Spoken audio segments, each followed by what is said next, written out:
সবাইকে আমার নমস্কার জানাই। আজকে আপনাদের একটি ছোট গল্প পড়ে শোনাবো। লেখাটি শীর্ষেন্দু মুখোপাধ্যায়ের। লেখাটির নাম দেখা হবে। নকশি কাঁথার মতো বিচিত্র এক পৃথিবী ছিল আমাদের শৈশবে।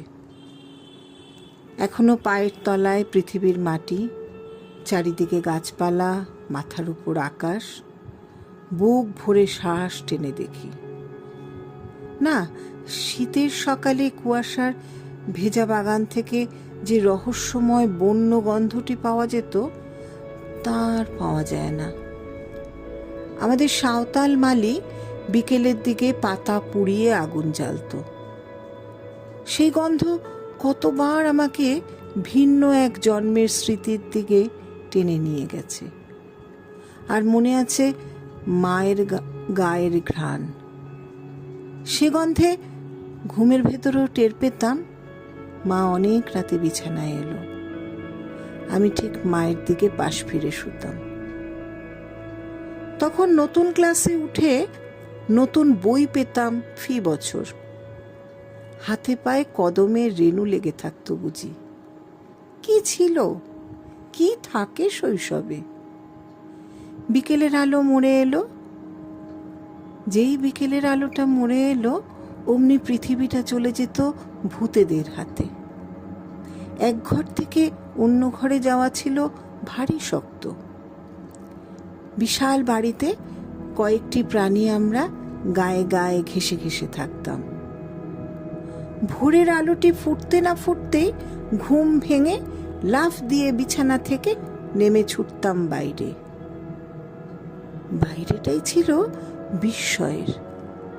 সূর্য উঠছে, আকাশটা নীল, গাছপালা সবুজ, সব ঠিক আগের মতোই। তবু অবাক হয়ে দেখতাম। মনে হতো গতকাল ঠিক এরকম দেখিনি তো। সেই আনন্দিত ছেলেবেলায় একটা দুঃখের ঘটনা ঘটে গেল।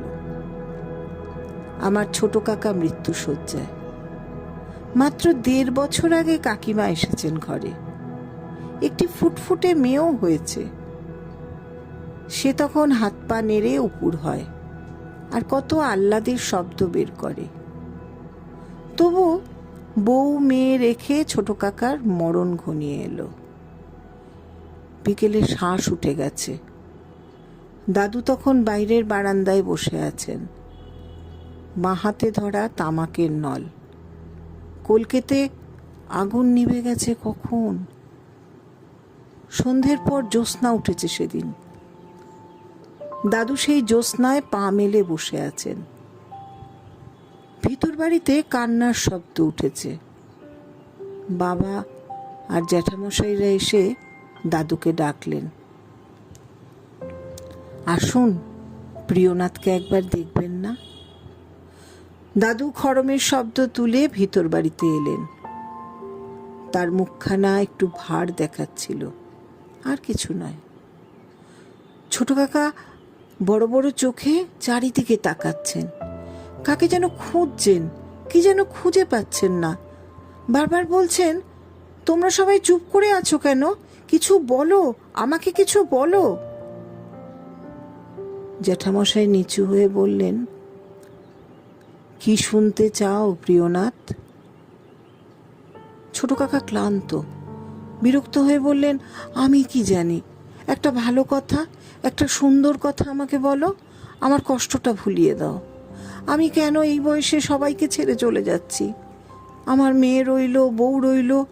আমার এই কষ্টের সময় কেউ কোনো সুখের কথা বলতে পারো না? বড় কঠিন সে পরীক্ষা।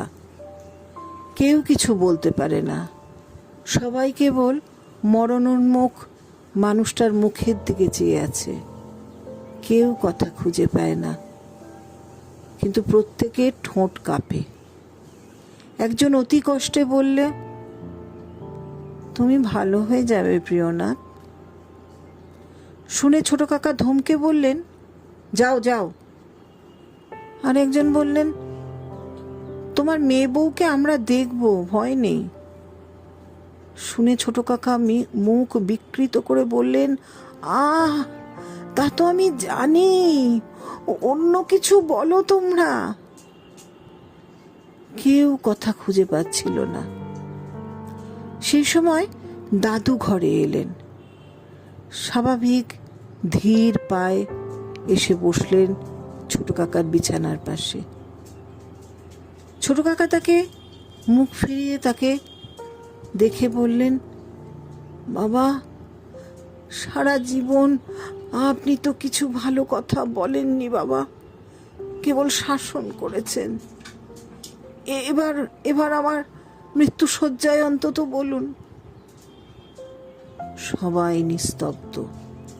সেই নিস্তব্ধতার একটা পাহাড় প্রমাণ ঢেউ অদৃশ্য থেকে এগিয়ে আসছে। ছোট কাকাকে জীবনের তীরভূমি থেকে অথই অন্ধকারের সমুদ্রের দিকে নিয়ে যাবে বলে ঢেউটা আসছে, আসছে, আসছে। আর সময় নেই। ছোট কাকার জিভটা এলিয়ে পড়েছে, বারবার চোখটা বন্ধ হয়ে যাচ্ছে, মুখ প্রবল ব্যথায় বিকৃত। দাদু একটু ঝুঁকে শান্ত স্বরে বললেন, প্রিয়নাথ, আবার দেখা হবে, আবার দেখা হবে। কি ছিল সেই কথায়? কিছুই না। অতিথি অভ্যাগত বিদায় নেওয়ার সময় মানুষ যেভাবে বলে, ঠিক তেমনই সাধারণভাবে বলা।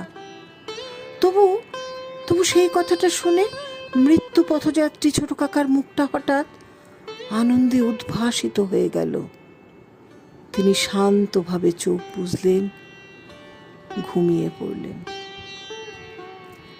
এসব অনেক দিন আগের কথা। নকশিকাঁথার মতো বিচিত্র সুন্দর শৈশবের পৃথিবী কোথায় হারিয়ে গেছে। সেই সুন্দর গন্ধগুলো আর পাই না, তেমন ভোরও আর আসে না। মায়ের গায়ে সুঘ্রাণের জন্য প্রাণটা আনচান করে। পৃথিবী বিবর্ণ হয়ে যাচ্ছে ক্রমে।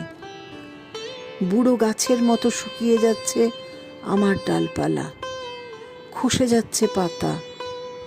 মহাকালের অন্তঃস্থল থেকে তৈরি হচ্ছে এক একটি ঢেউ।